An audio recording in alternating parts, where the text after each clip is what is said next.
Okay, Jeff Myers. It is Wednesday afternoon. I'm getting ready to teach Business 110 in our beautiful Building K at North Campus. But before I do, I just want to talk a little bit about sales in general. And I wanted to remind everybody as well that you need to watch the sales videos that will complement the chapter. I'll kind of break it up a little bit. I know the book is a little tedious. I do want you to read the chapters, but you need to view the videos because it's going to help. So, sales is kind of a bad word. When you ask or you work in sales and you tell people I'm in sales, what do you think is typically the first reaction? It's negative. I mean, think of the words that come to mind when I say I'm a sales guy. You hear money hungry, liar, BSer, exaggerator, fake. Sometimes you hear good verbs, but it's usually something negative because we've all at one time have been burned by sales or salespeople. So in today's world, you can't be a bad salesperson. You have to go into sales for a lot more than freedom and flexibility and making money. You have to go into sales to want to help people. And by helping people, you are seen as a consultant. You are seen as a friend, an ally. And if you can do what you can to separate yourself from the typical car salesman or insurance salesman and be yourself and be friendly and knowledgeable and understand a sales process, you're going to do well. There is no other career out there that comes close to sales in terms of making money. You can go as a 21-year-old, 22-year-old in 1 year with excellent training and practice and hard work, you can make 80 to 100 grand.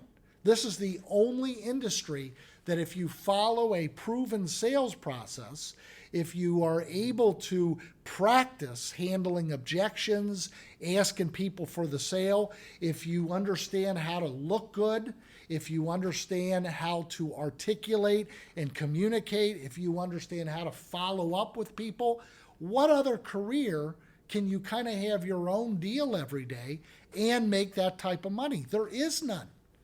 There's absolutely none. So I started in sales in 1997. And what I did is I left advertising after 5 years from working for Leo Burnett, which is a huge ad agency, and I went in with what was called MCI Direct, today WorldCom Verizon. And I left advertising because my boss said, hey, Jeff, someday you'll make 40. He wanted me to come in an hour early every day, and I was kind of like, Randy, I make 29 grand.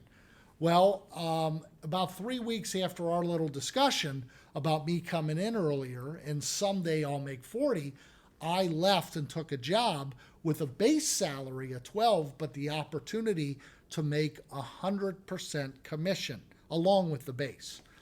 And I can tell you it was tough. I didn't like it at first.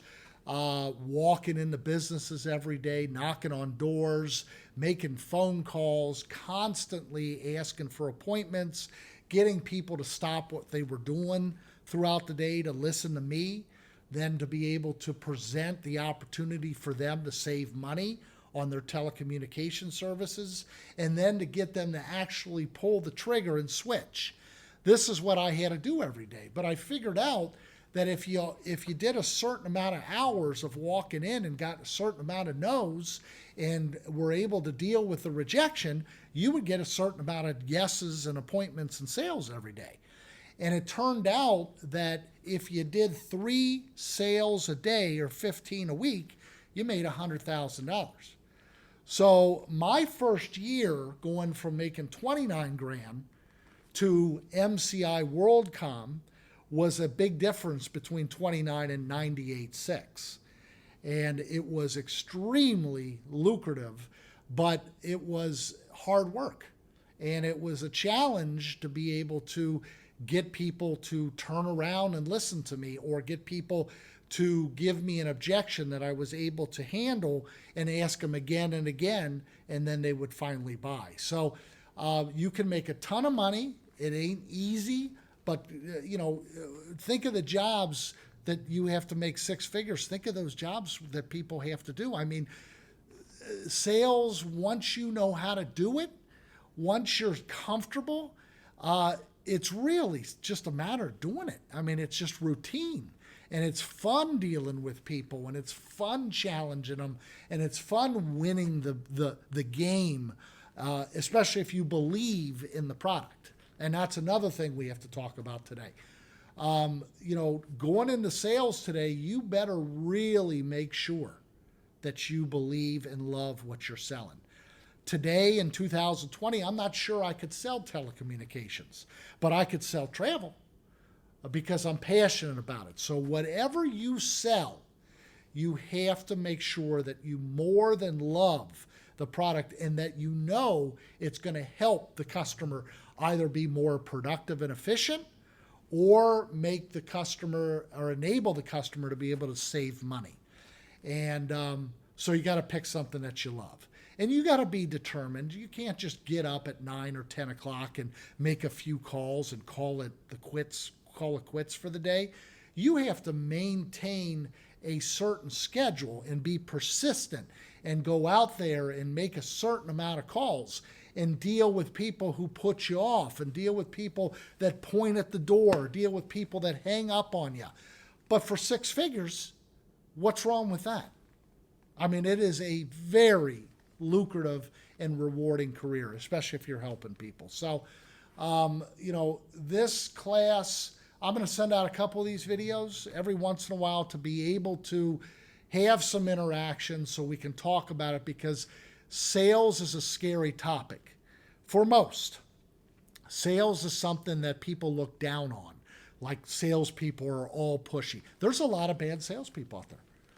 There's a lot of salespeople who go into the industry thinking they're just going to make money and they can go out and wing it. Those people don't last real long today. You have to be very polished and determined. But the good thing is any of you can do it. You just have to want to do it. You have to be motivated by something, whether it's money or the freedom and what you choose to do for the day or where to go. There's lots of reasons, but you got to be motivated about something to be able to withstand constant rejection, because you get rejection every day. So if anybody is more interested in the career of sales, let me know. We can talk about it. What I'm going to be putting out on YouTube next is something called The Gears of Selling. It's actually the process I learned with WorldCom back in 1996 for a week on how to plan, how to present, how to handle objections, and how to close.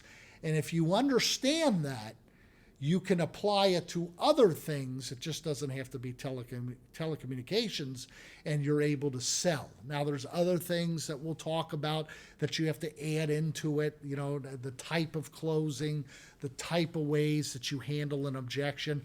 What is an objection? An objection is a stall. I'm too busy right now. I don't have money.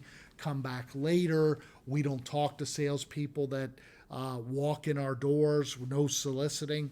All those are put-offs. And if you know how to deal with them, then you're 90% over the hurdle of how hard sales is. If you don't know how to handle an objection, you kind of just shut down and quit.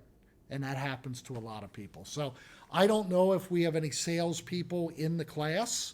If we do, I'd be happy if you send me an email and kind of let me know what sales you do.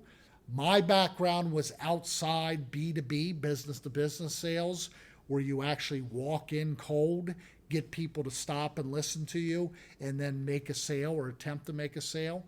There's nothing wrong with retail sales, but you really make the six figures when you are going business to business.